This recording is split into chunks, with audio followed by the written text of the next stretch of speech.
यस्य प्रसादात् भगवत्प्रसाद यस्य प्रसादान्यगति कुतोऽपि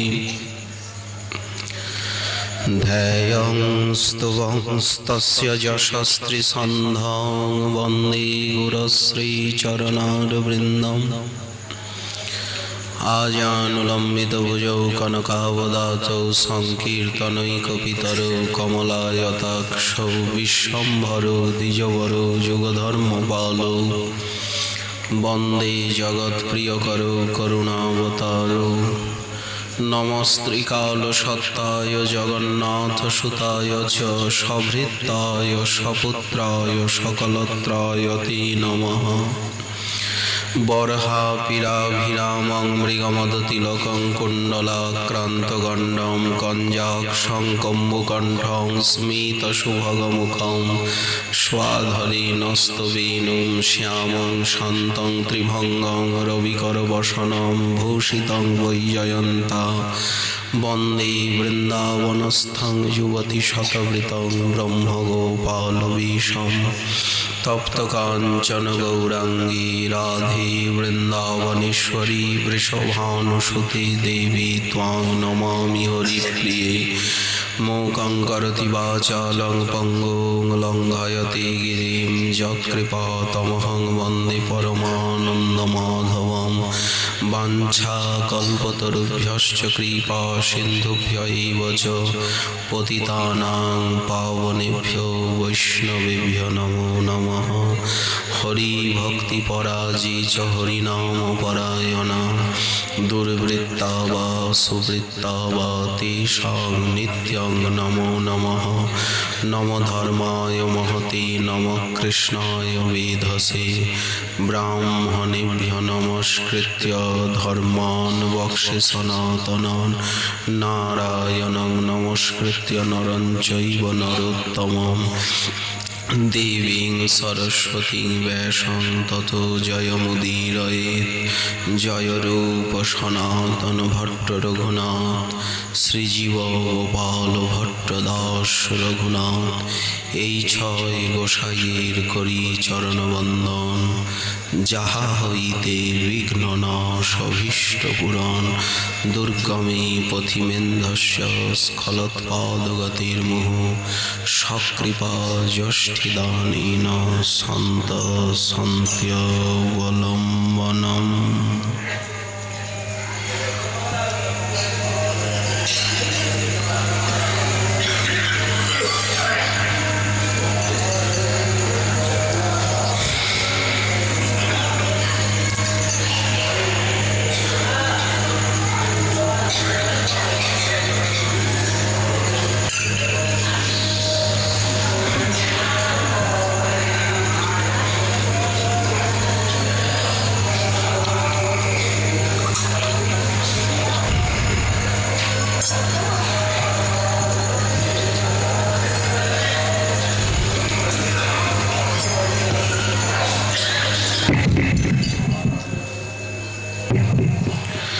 দশনেতে তৃণধরি হাহা কিশোর কিশোরী চরণাব্জে নিবেদন করি ব্রজরাজ কুমার শ্যাম বৃষভানু নন্দিনী নাম শ্রীরাধিকা রামা মনোহারী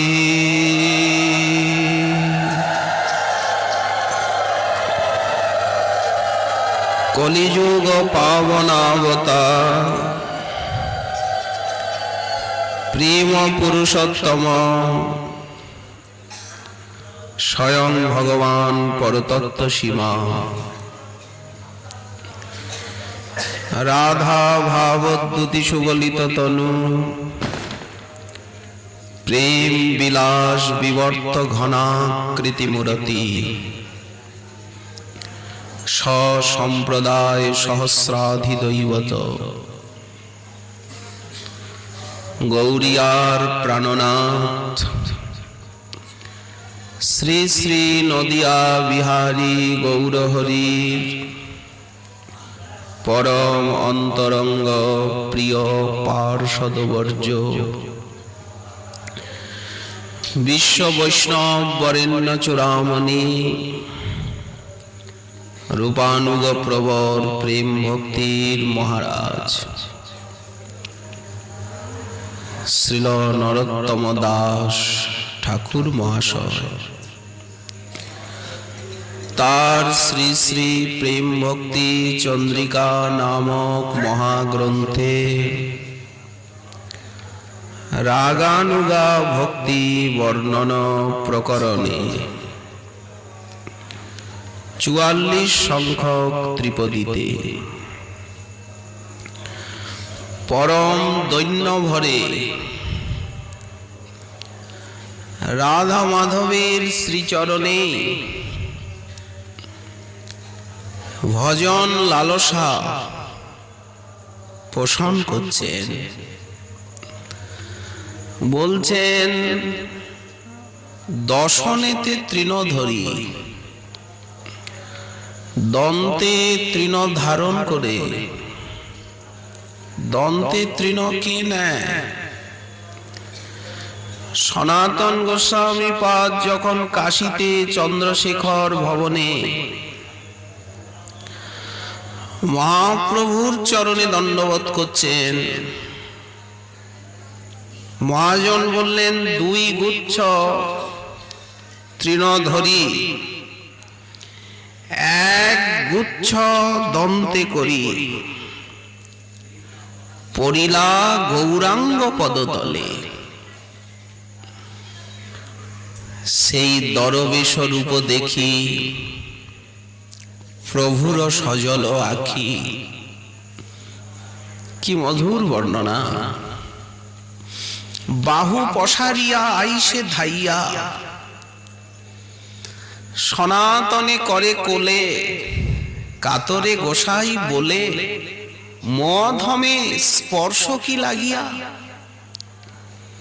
আমি স্পর্শের যোগ্য নই। অস্পৃশ্য পামর দিন আমি দুরাচার মন্দহীন। এই হচ্ছে শুদ্ধ ভক্তের ভাষা। নিচ সঙ্গে নিচ ব্যবহার এহেন অধম জনে স্পর্শ প্রভু কি কারণে? আমি যোগ্য নহি তোমার স্পর্শিবার। আমায় ছোবে না প্রভু, পালিয়ে যাচ্ছে। ছেঁড়া কথা। এই আমাদের আচার্য সম্রাট, যার সিদ্ধান্তানুগত্যে আমাদের ভজন।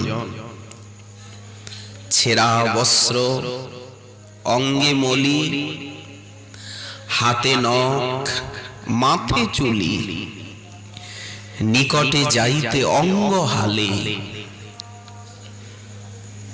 এই দৈন্যের বেশ। এই দৈন্য প্রেমের পরিপাকের থেকে প্রাদুর্ভূত হয়।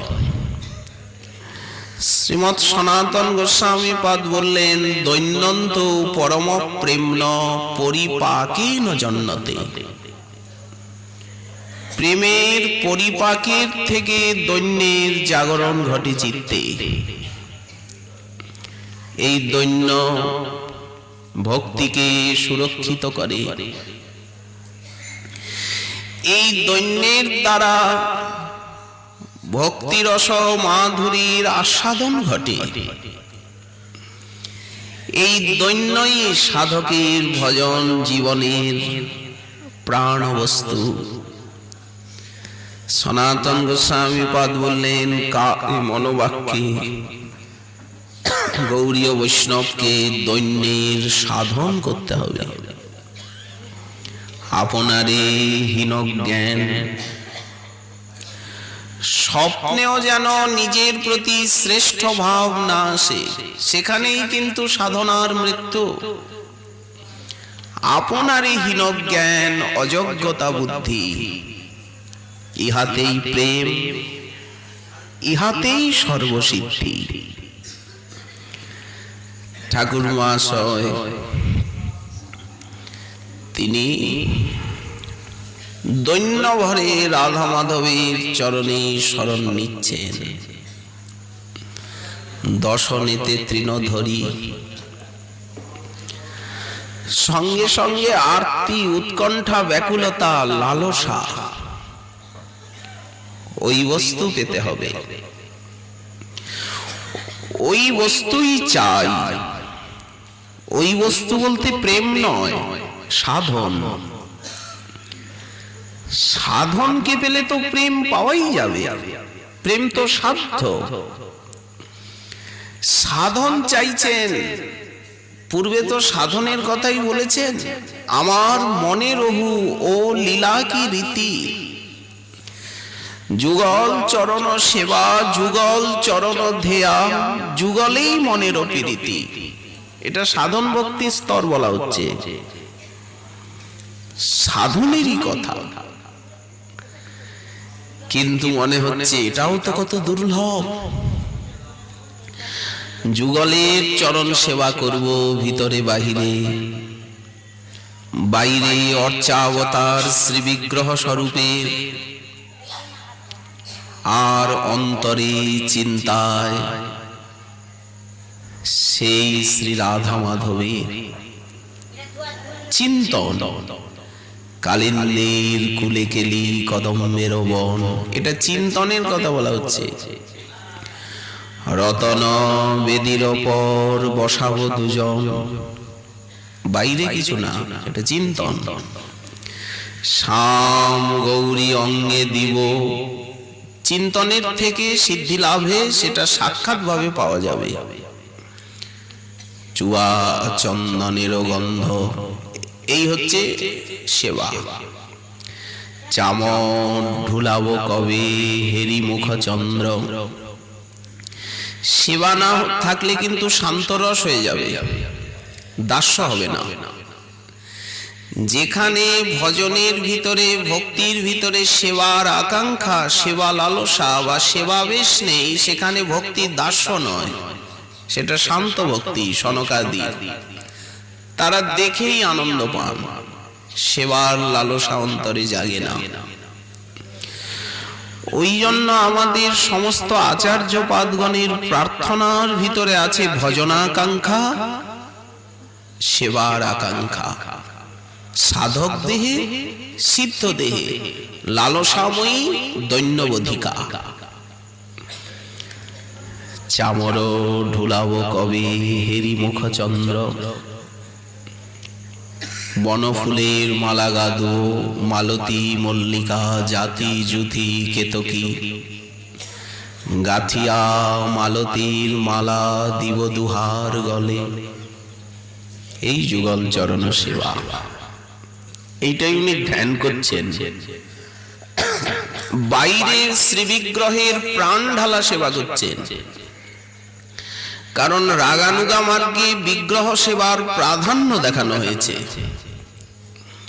সমস্ত গোস্বামী পাদগণ, সমস্ত গৌর পরিকরগণ, তারা নিষ্ঠার সঙ্গে বিগ্রহ সেবা করেছেন। সংখ্যাপূর্বক নাম গান, অভীষ্ট লীলার শ্রবণ কীর্তন, সঙ্গে সঙ্গে শ্রী বিগ্রহের প্রাণ ঢালা সেবা। তা না হলে রাগানুগা ভক্তিতে অধিকার হয় না। এই জন্য আবার মানসেও সেবা চিন্তন, ভিতর বাহির সেবারসে অভিষিক্ত। ওই জন্য শ্যাম গৌরী অঙ্গে দিব চুয়া চন্দনের গন্ধ, চামর ঢুলাবো কবে হেরি মুখ চন্দ্র। ললিতা বিশাখাদি যত সখী বৃন্দ, ললিতা দেবী বলবেন যাও চরণ সেবা করো, আজ্ঞায় করিব সেবা চরণার বৃন্দ। আজ্ঞায় সেবাটা আনুগত্যে, আজ্ঞাই সম্ভব। সাক্ষাৎ ভাবে তো সেবা করা যায় না বিনা আদেশে। আচ্ছা, এই সেবাটা কাদের জিনিস? এই আকাঙ্ক্ষাটা কাদের? শ্রীকৃষ্ণ চৈতন্য প্রভুর দাসের অনুদাস। যারা শ্রীকৃষ্ণ চৈতন্য প্রভুর দাসের অনুদাস, তারাই এই সেবাভিলাষ কামনা করেন। আগে অভিলাষ জাগবে, ভজনের অভিলাষ, সেবার অভিলাষ। কি দৈন্য! দশনেতে তৃণধরি, হা হা কিশোর কিশোরী, চরণাব্জে নিবেদন করি। তুমি না ব্রজরাজ কুমার, তুমি না বৃষভানু নন্দিনী, অখিল রমণী কুলের শিরোমণি, ললাম ভূতা। যে বৃষভানু নন্দিনীর অংশাংশে সমস্ত রুক্মিণী আদি কৃষ্ণ কান্তা দ্বারকায়, তেমনি বৈকুণ্ঠের অনন্ত কমলা, এই দেবী ধামে মায়ার রাজ্যে দুর্গাদি শক্তি। এরা কারা? যশাংশে লক্ষ্মী দুর্গাদি সত্যয়। রাধারানী তো পরাশক্তি। রাধারানীর আরাধনা করলে আর তো কোনো দিকে তাকানোর দরকার নেই। শ্রী রাধিকা রামা মনোহারী গুণ বলছেন, কিন্তু প্রার্থনা ওই রাগানুগা ভক্তির লালসা, ওই শ্রবণ কীর্তন, ওই ধ্যান ধারণা, সেবা, পাদ সেবন। গতকাল আমরা শ্রীল নরোত্তম দাস ঠাকুর মহাশয়ের অমিয়া মাখানো জীবন কথা আস্বাদন করছিলাম। লীলামৃত মাধুরী, হৃৎকর্ণ রসায়ন। যত শোনা যায় তত পিপাসা বাড়ে। অতৃপ্ত ভক্তগণ, তৃষ্ণা শান্তি নহে, তৃষ্ণা বাড়ে নিরন্তর। সংকীর্তনের অপূর্ব রোল উঠল। এই যে পূর্ববঙ্গে সংকীর্তনের আজও একটা অখণ্ড প্রবাহ, এটি শ্রীল নরোত্তম দাস ঠাকুর মহাশয়ের অবদান। সেই বঙ্গজননীর পূর্বখণ্ডে পাবন গৌরমণ্ডল ভূমিতে, পূর্ববঙ্গ তো গৌরমণ্ডল ভূমি, চিন্তামণিময় ধাম। শুধু পূর্ববঙ্গ বলে নয়, সেই অখণ্ডিত, আগে বঙ্গদেশ বলতে একেবারে ত্রিপুরা অবধি ছিল, বর্মা প্রান্ত অবধি। পরবর্তীকালে ব্রিটিশ অসম প্রদেশকে আলাদা করে দিল। অসম প্রদেশ, 7টা রাজ্য নিয়ে অসম প্রদেশ তৈরি হলো। পরে অখণ্ড বঙ্গকে আবার ভাঙল ব্রিটিশ, লর্ড কার্জনের আমলে। যাক, এসব তো মায়ার জগতের কথা, কালে কালে পরিবর্তন। তো অখণ্ড বঙ্গ বলতে সেই আসাম, ত্রিপুরা, মণিপুর, সেই আদিবাসী অধ্যুষিত অঞ্চল, নাগা, খাসিয়া, জয়ন্তিয়া, একেবারে ত্রিপুরা অবধি, সেই বঙ্গোপসাগরের উপান্ত পর্যন্ত বঙ্গজননীর বুক। এই বুককে তো কালে কালে ছেদন করা হয়েছে। ঠাকুর মহাশয় সেই অখণ্ড বঙ্গ প্রদেশে যতদূর বাংলা অক্ষর, বাংলা ভাষা, বিমিশ্র বাংলা ভাষা, ততদূর পর্যন্ত তিনি নাম সংকীর্তন, সদাচার, বিগ্রহ সেবার প্রচার করলেন। এর প্রমাণ এখনো মণিপুরের সমস্ত মানব সমাজ নরোত্তম দাস ঠাকুর মহাশয়ের পরিবারভুক্ত। সে মূল মণিপুরী বলুন আর বিষ্ণুপ্রিয়া মণিপুরী বলুন, ওদের ভিতরেও ভেদ আছে। তো ত্রিপুরার রাজবংশ, মণিপুর রাজবংশ, তারা আবাহমান কাল থেকে পরম বৈষ্ণব। এখানে রাধাকুণ্ডে বৃন্দাবনে ত্রিপুরার মহারাজার বাড়ি রয়েছে, মন্দির রয়েছে, অলৌকিক তাদের ভক্তি। তো ঠাকুর মহাশয় সেই অখণ্ড বঙ্গ জুড়ে নাম সংকীর্তনের এমন প্রচার করলেন, নূতন সংকীর্তন ঘরানার সৃষ্টি করলেন। নূতন ঘরানা কীর্তন জগতে। গড়ের হাট পরগনার থেকে এই সংকীর্তন ঘরানা প্রকটিত হলো বলে এই কীর্তনের নাম হচ্ছে গরানহাটি। এটা ধ্রুপদ ধামার ধ্রুপদাঙ্গ বিশেষ। খুব বিলম্বিত ভাবে সেই সংকীর্তন মাধুরী আস্বাদন, বিগ্রহ সেবার প্রচার, সদাচারের প্রচার, ভক্তি গ্রন্থের প্রচার, বৈষ্ণব সেবার প্রচার, এই হচ্ছে শ্রী চৈতন্য প্রভুর মনোভীষ্ট। এর উপরে সম্প্রদায় দাঁড়িয়ে আছে, সংকীর্তনের উপরে, বিগ্রহ সেবার উপরে, সদাচারের উপরে, সিদ্ধান্তের উপরে, ভক্তি গ্রন্থের উপরে, বৈষ্ণব সেবার উপরে।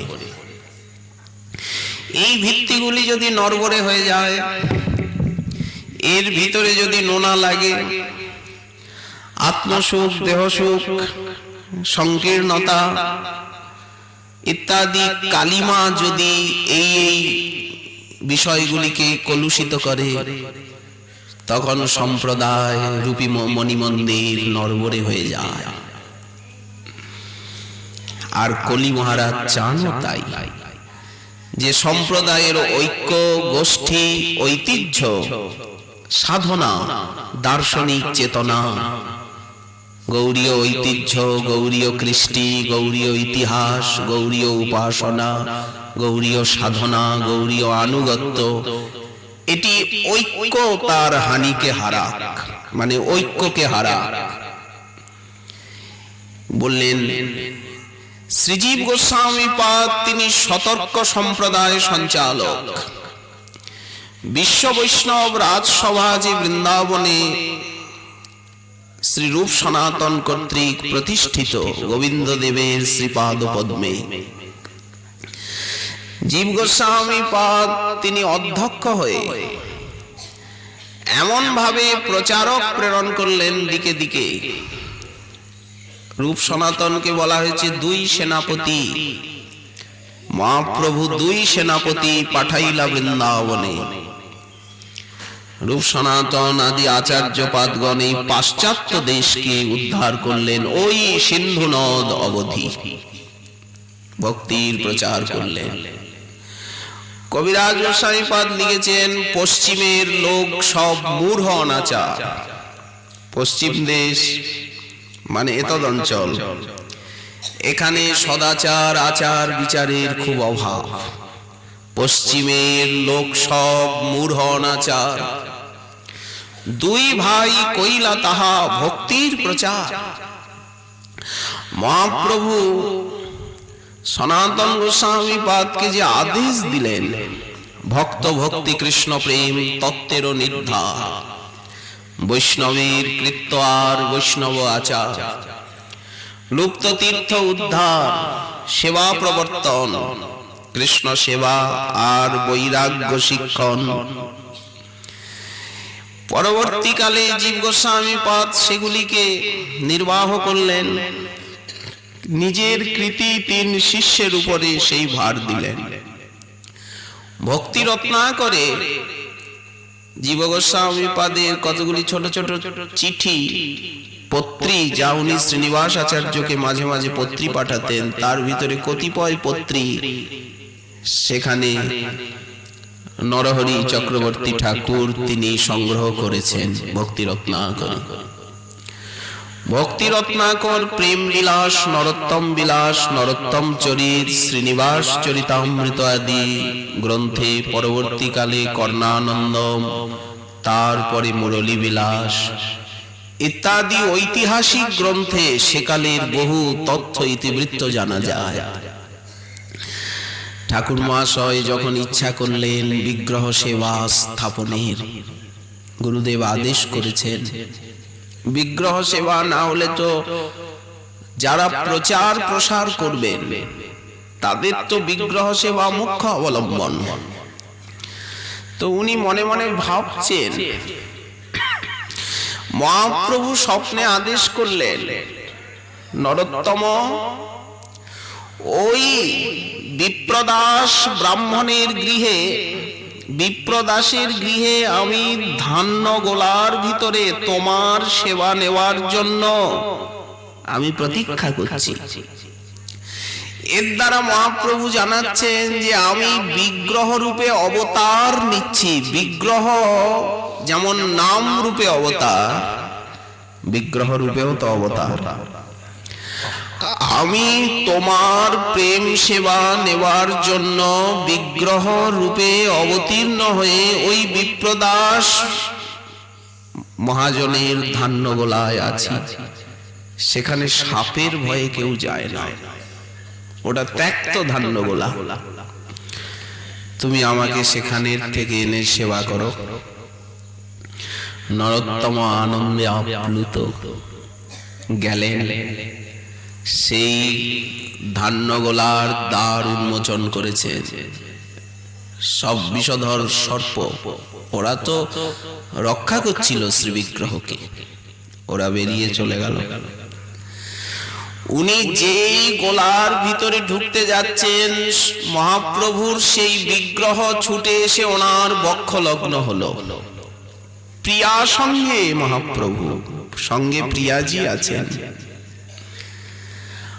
মহাপ্রভু আদেশ করলেন, তোমাকে আরো পঞ্চ কৃষ্ণ বিগ্রহ নির্মাণ করতে হবে। 5 কৃষ্ণ বিগ্রহ নির্মাণ করলেন প্রিয়া সঙ্গে। মহাপ্রভু আর প্রিয়াজি এই 6। প্রতিষ্ঠা মহাভিষেক উৎসব হবে। শ্রীনিবাস আচার্য প্রভুর সঙ্গে পরামর্শ করে তৎকালীন গৌরমণ্ডলে যত মহাপ্রভুর পার্ষদগণ প্রকট ছিলেন, সকলের কাছে অতিশয় বিনম্রতার সঙ্গে নরোত্তম পত্রী প্রেরণ করলেন। ফাল্গুনী পূর্ণিমা মহাপ্রভুর শুভ অবতরণ তিথি।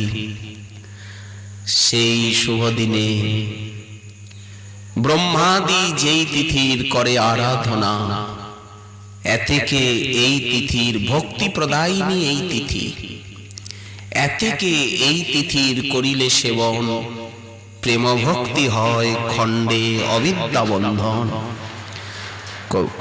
ব্যাসাবতার বৃন্দাবন দাস ঠাকুর লিখেছেন। তো সেই ফাল্গুনী পূর্ণিমার তিথিতে প্রতিষ্ঠা দিবস ধার্য করা হলো। পঞ্চমীর থেকেই মঙ্গলাচরণে মুখরিত হয়ে উঠল খেতুরির আকাশ বাতাস। পার্ষদগণ একে একে আগমন করতে লাগলেন। খড়দহের থেকে নিত্যানন্দ শক্তি পরমেশ্বরী জাহ্নবা ঠাকুরানী সপরিকর পদার্পণ করলেন। যত গৌর পার্ষদ প্রকটিত আছেন, অধিবাস বিশাল আনন্দ উৎসবের হাট বসল।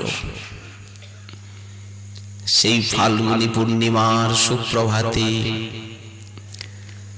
মা জাহ্নবা ঠাকুরানী আদি পার্ষদগণের আদেশে শ্রীনিবাস আচার্য প্রভু তিনি রূপ গোস্বামী পাদের লিখিত যে কৃষ্ণ জন্মতিথি বিধি বিগ্রহ মহাভিষেক পদ্ধতিতে তিনি অভিষেক করলেন। ঠাকুরের নাম প্রকাশিত হলো, অলঙ্কারে বস্ত্র আভূষণে সেই মাল্যচন্দনে বিভূষিত হয়ে 6 বিগ্রহ শোভা পেতে লাগলো, যেন শ্রী বৃন্দাবনের নবনিকুঞ্জের শোভা সেখানে ফুটে উঠল। গৌরাঙ্গ, বল্লভীকান্ত, শ্রী ব্রজমোহন, শ্রীকৃষ্ণ, রাধাকান্ত আর শ্রী রাধারমণ, এই 6 বিগ্রহ। এই 6 বিগ্রহ মধ্যে বর্তমানে শ্রী ব্রজমোহন, তিনি শ্রী বৃন্দাবনে জ্ঞান মুদ্রিতে অবস্থান করছেন, সেই ঠাকুর মহাশয়ের সেবিত শ্রী বিগ্রহ। বাকি বিগ্রহ বঙ্গদেশ বিপর্যয়ে নানা স্থানে ছিটিয়ে গেছেন। শ্রী রাধা বিনোদ লোকনাথ প্রভুর সেবিত বিগ্রহ শ্রী জয়পুরে অবস্থান করছেন, স্বয়ম্ভু বিগ্রহ। শ্রীজীব গোস্বামী পাদের সেবিত শ্রী রাধা দামোদর, তিনিও জয়পুরে বর্তমান অধিষ্ঠিত আছেন। যাক, অভিষেকের পর, বিগ্রহ প্রতিষ্ঠা উৎসবের পর, সেই পূর্বাহ্নকালে দেবী দাস এবং গোকুলানন্দ বলে 2 পার্ষদ মার্দঙ্গিক, তাদেরকে নিয়ে সমস্ত পার্ষদগণ সমভিব্যাহারে প্রভুর সেই নাট মন্দিরেতে ঠাকুর নরোত্তম তিনি মহা সংকীর্তন প্রারম্ভ করে। একে তো গন্ধর্ব বিনিন্দিত কণ্ঠ, তাতে সুর তাল লয় মানের বিন্যাস, তাতে স্বরচিত পদ, তাতে আবার অপূর্ব ভাবাবেশ, অশ্রুকম্প পুলক, বিবর্ণ স্তব্ধতা আদি ভাবালঙ্কারে বিভূষিত কলেবর সেই প্রেমময় তনু। সেই সংকীর্তনের এমন আকর্ষণ, এমন প্রেম বৃষ্টি হতে লাগলো সংকীর্তনে, প্রেম বৃষ্টি যাহার সংকীর্তনে। গণ সহ শ্রী গৌরাঙ্গ নিত্যানন্দ নাচিল দেখিল ভাগ্যবাণী। সেই সংকীর্তনের আকর্ষণে মহাপ্রভু আর স্থির থাকতে পারলেন না। নদিয়া, নীলাচল, বৃন্দাবনের পরিকরগণকে নিয়ে সেই খেতুরিতে প্রকটিত হয়ে গেলেন।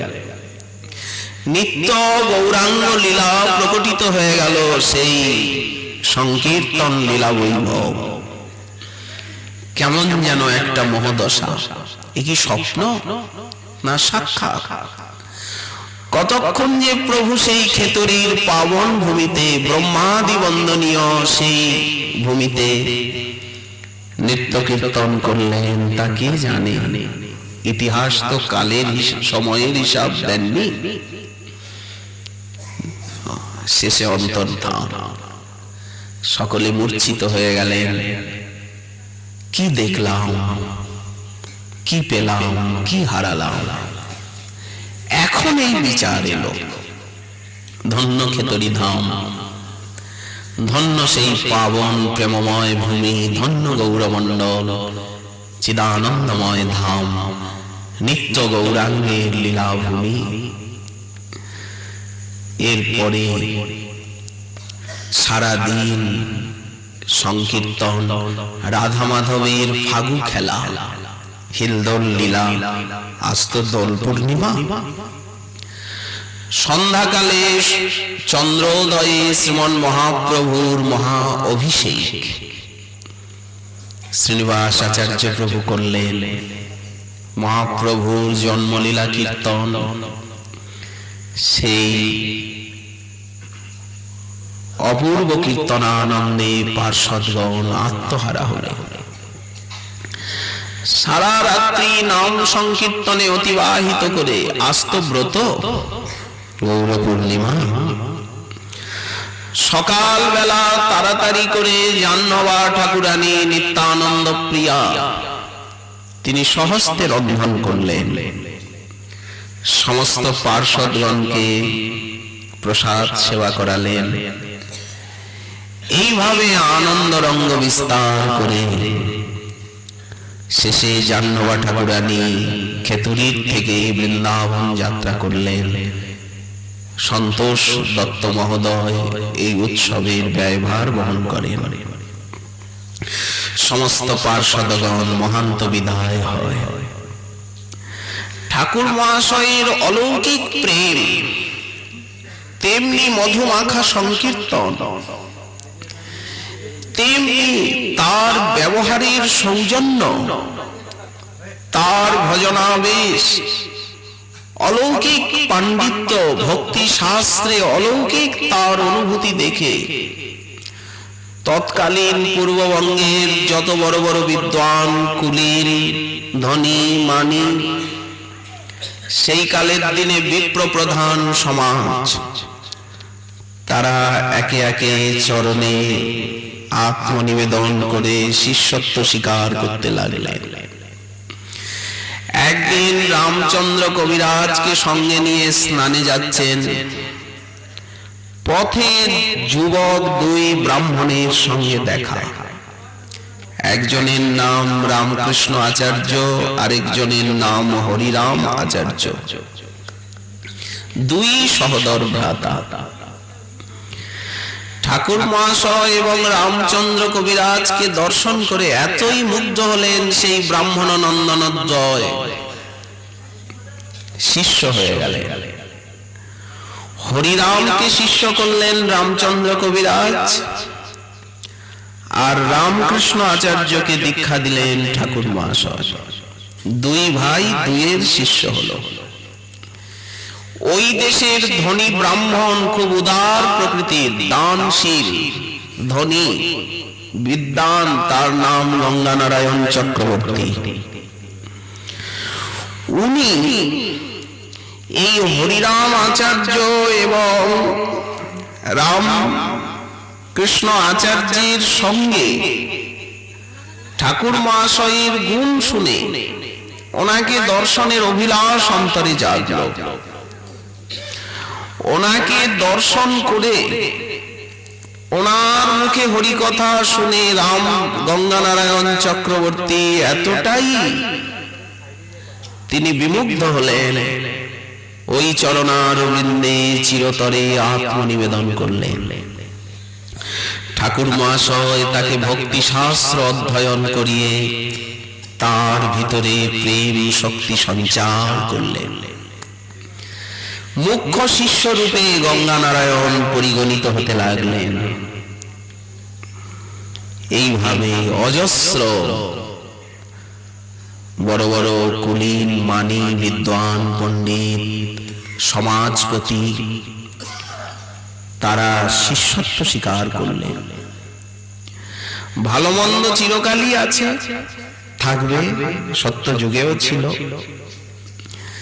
কিছু শাক্ত ব্রাহ্মণ, পঞ্চদেবতার উপাসক, স্মার্ত, যারা পঞ্চদেবতার উপাসনা করে তাদেরকে তো স্মার্ত বলে।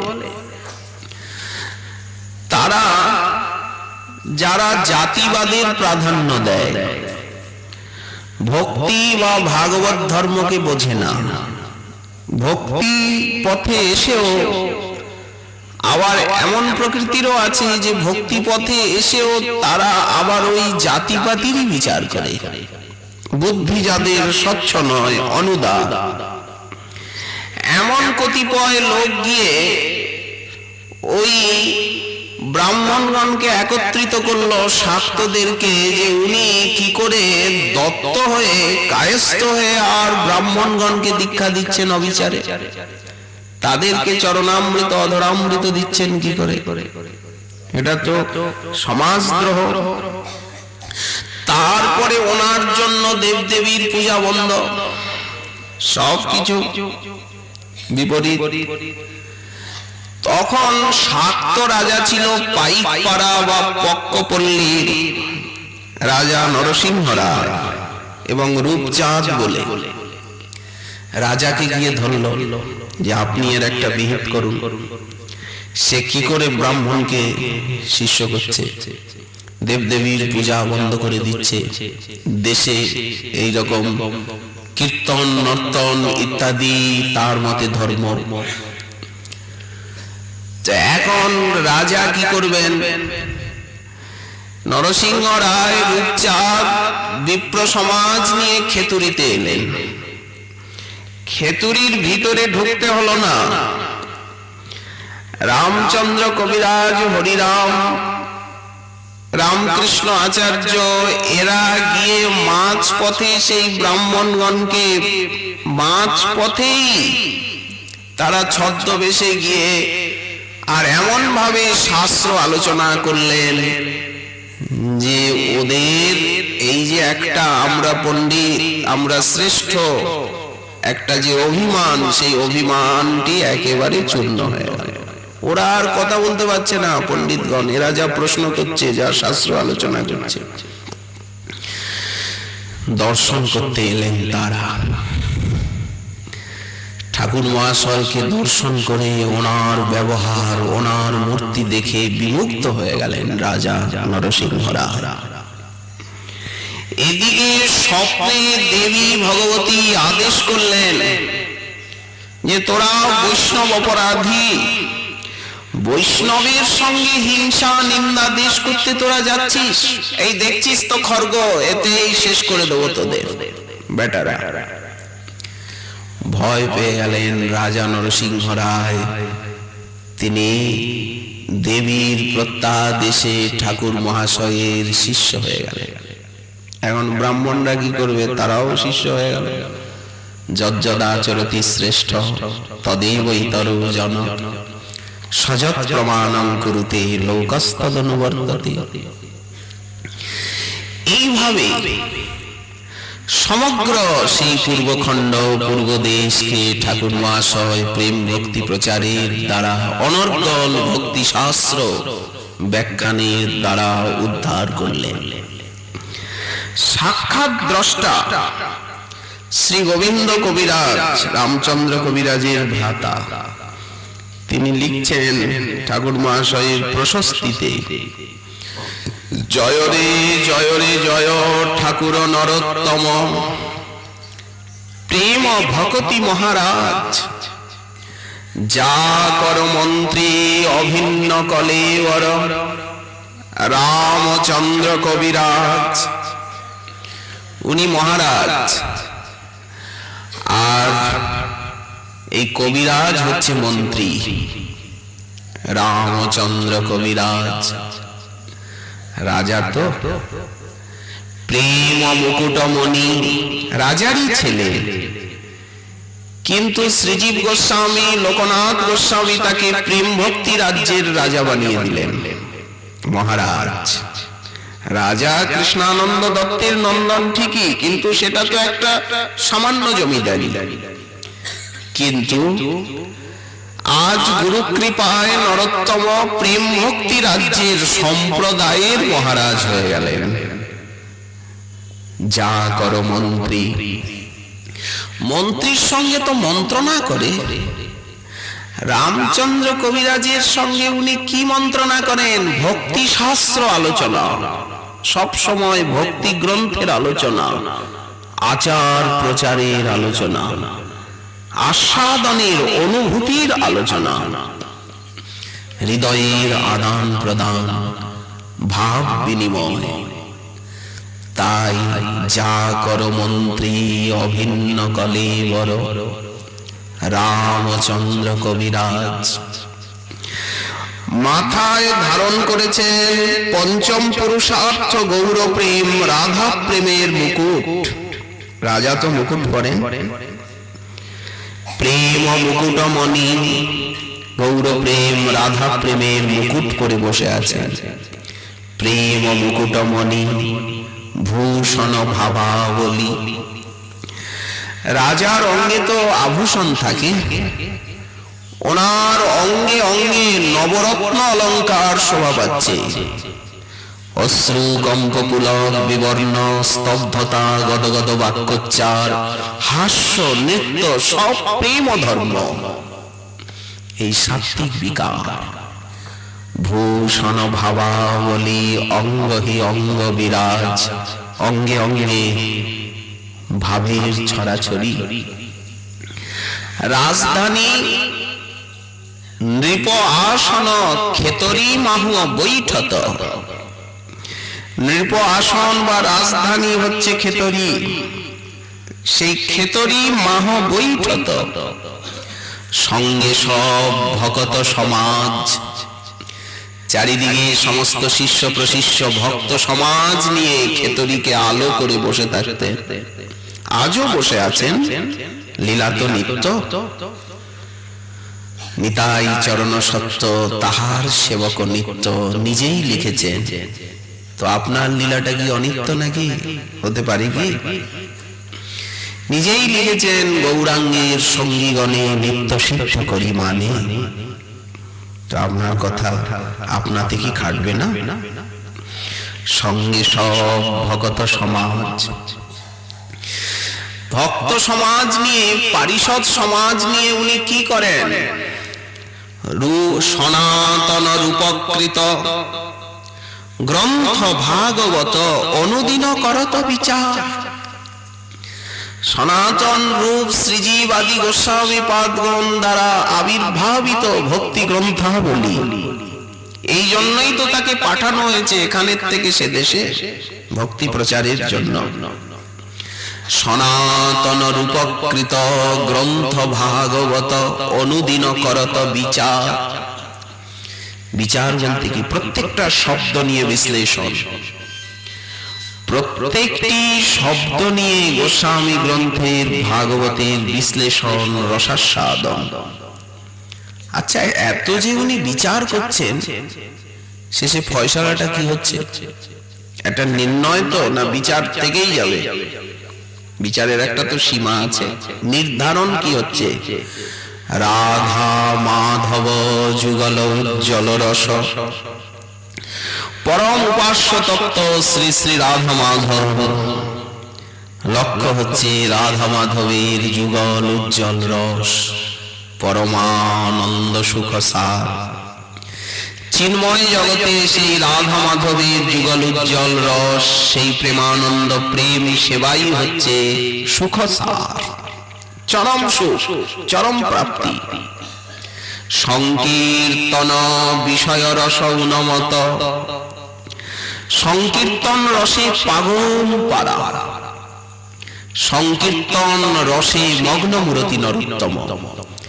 সংকীর্তন বিষয় রস উন্মত, একদিকে সংকীর্তন আবেশ, একদিকে হরিকথায় আবেশ, একদিকে ভজনে আবেশ, অপরদিকে বিগ্রহ সেবায় আবেশ, অপরদিকে বৈষ্ণব সেবায় পরম আসক্তি। এই তো গৌড়ীয় বৈষ্ণবের লক্ষণ। সিদ্ধের যা স্বাভাবিক, সাধকের তাই সাধনা বা লক্ষ্য। সিদ্ধের ভিতরে যা স্বাভাবিকভাবে প্রকটিত, প্রস্ফুটিত, পরিস্ফুট, সাধক সেই আদর্শগুলিকে তিনি অনুসরণের চেষ্টা করবেন, এরই নাম সাধনা। তাই সংকীর্তন বিষয় রস উন্মত। ধর্মা ধর্ম নাহি জানো, এছাড়া উনি কোন ধর্ম অধর্মের ধার ধারেন না। কোন স্মার্ত ধর্ম বললেন ওগুলিকে চিরতরে ত্যাগ। জ্ঞান যোগব্রত, সেকালের দিনে বড় বড় পণ্ডিত তারা ব্রহ্মজ্ঞানী, যোগী, নানা তপস্বী অধ্যুষিত ভারতভূমি। তাই জ্ঞান যোগব্রত আদি ভয়ে ভাগত। ওনার রাজার একটা দাপট আছে তো, প্রভাব আছে তো। ওনার প্রভাবে ব্রহ্মজ্ঞানী, যোগী, কর্মী, তপস্বী তারা আদি ভয়ে ভাগত। রয়ত কর্ম জ্ঞান, খেতুরির রাজপথে বসে কর্ম জ্ঞান, গালে হাত দিয়ে কাঁদছে, আমাদের আর কোনো সম্মান মর্যাদা রইল না। অর্থাৎ কর্মী, জ্ঞানী, যোগী, ধ্যানী, ব্রতী, তপস্বী তারা একে একে শুদ্ধ ভক্ত হয়ে যাচ্ছে, দলের লোক কমে যাচ্ছে। রোয়ত করম জ্ঞান ভাগবত শাস্ত্রগণ যদেই ভকতি ধন। ভক্তির ভান্ডারীকে গ্রন্থ ভাগবত, ভক্ত ভাগবত, বড় ভাগবত, এই তো ভাগবত শাস্ত্র আর ভাগবত ভক্তি রস পাত্র ভক্ত। উনি এদেরকে সব সময় সম্মান করছেন। এদের সম্মান করেন না, যাদের নাম আমরা নিলাম ইনি এদের সম্মান করেন না, এদেরকে পাত্তা দেন না। সম্মান করেন শুদ্ধ ভক্ত আর ভক্তি গ্রন্থ। ভাগবত শাস্ত্রগণ সম্মান করতে হবে, আদর করতে হবে শুদ্ধ ভক্তকে এবং ভক্তি গ্রন্থকে। ভাগবত শাস্ত্রগণ যদেই ভকতি ধন তাক গৌরব করুয়া। আপনি তাদের গৌরব করছেন। আর এই তার্কিক মীমাংসক, সাংখ্যবাদী তার্কিক মীমাংসক তারা কম্পিত দেখি পরতাপ, মানে যারা অভক্ত তারা প্রভাব প্রতাপ দেখে কম্পিত হচ্ছে। এই কি অপূর্ব লীলা। দীনহীন জনে দেওয়াল ভকতি ধনে। অভক্ত চৌর, অভক্তকে বলা হয়েছে চোর। তো অভক্ত চৌর দূরহি ভাগীরহি।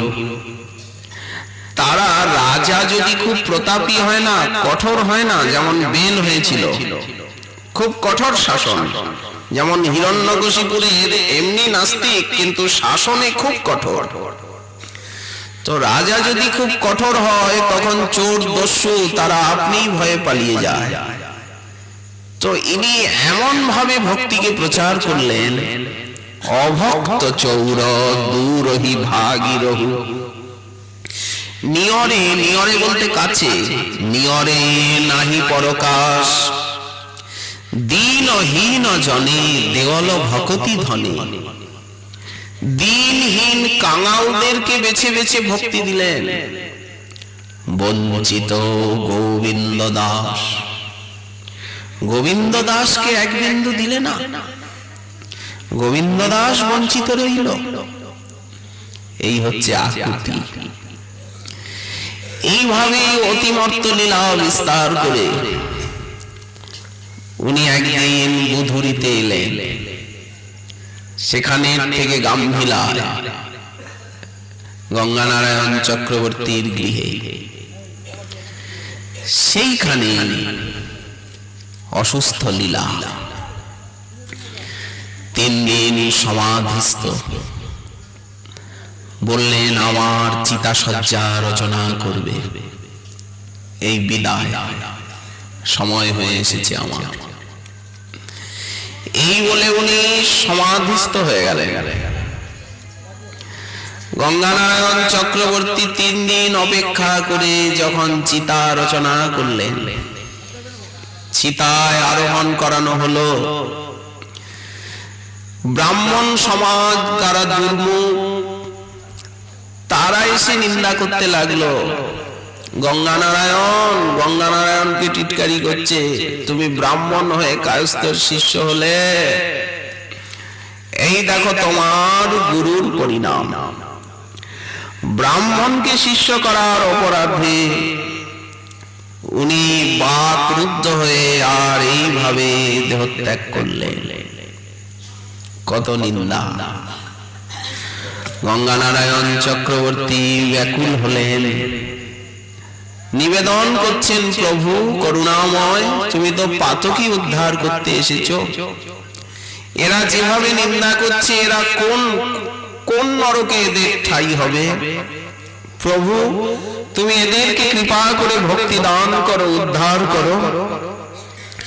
সঙ্গে সঙ্গে উনি হা নিতাই, হা গৌরাঙ্গ, হা কৃষ্ণ বলে চিতার উপরে উঠে বসলেন উজ্জ্বল জ্যোতির্ময় কলেবর।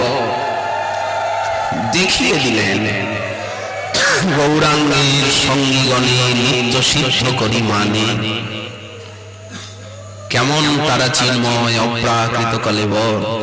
তাদের এই আসা যাওয়াটা একটা লীলা মাত্র। ব্রাহ্মণগণ অনুতপ্ত হলেন, চরণে শরণ নিলেন। উনি তাদেরকে গঙ্গানারায়ণ চক্রবর্তীর শিষ্য হতে এবং তার কাছে থেকে ভক্তি শাস্ত্র অনুশীলন করতে আদেশ করলেন। খেতুরিতে ফিরে এলেন। এর পূর্বের ঘটনা হচ্ছে, শ্রীনিবাস আচার্য প্রভু কয়েকবার বৃন্দাবনে এসেছেন। শেষবার রামচন্দ্র কবিরাজকে নিয়ে এলেন, আর ফিরে গেলেন না। শ্রীনিবাস আচার্য প্রভু বৃন্দাবনে ধীর সমীরে অন্তর্ধান লীলা আবিষ্কার করলেন। গুরু বিরহে রামচন্দ্র কবিরাজও বিদায় নিলেন। শ্রীনিবাস আচার্য প্রভুকে হারিয়ে, প্রিয় বান্ধব রামচন্দ্রকে হারিয়ে উনি ভেঙে পড়লেন। মনস্থ করলেন, এইবার আমাকে বিদায় নিতে হবে, এদিকের কাজ শেষ। এরপরে ওনার ভিতরে আরতি, উৎকণ্ঠা, ব্যাকুলতা, বিপ্রলম্ভ ভাব দিন দিন বেড়ে গেল। উন্মত্ত প্রায় হয়ে সেই ভজনস্থলিতে নিপতিত হয়ে দিবারাত্র ক্রন্দন করেন। সেই সময়ে মনে যে ভাবগুলি উদিত হতো, সেই ভাবগুলি, সেই অনুভবগুলিকে উনি লিপিবদ্ধ করেছেন। তাই হচ্ছে প্রার্থনা এবং প্রেম ভক্তি চন্দ্রিকা।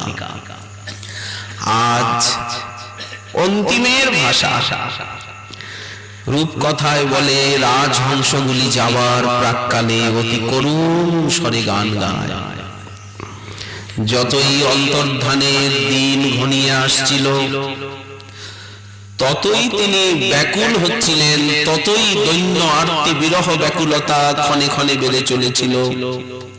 ব্রজবাসীর নিমিত্ত আকাঙ্ক্ষা, সেই প্রভু লোকনাথের সান্নিধ্য প্রাপ্তির নিমিত্ত লালসা, সেই গৌর অনুরাগ, সেই রাধা মাধবের দাস্য কামনা, অপরদিকে দৈন্য, এগুলি দিন প্রতিদিন বাড়ছিল।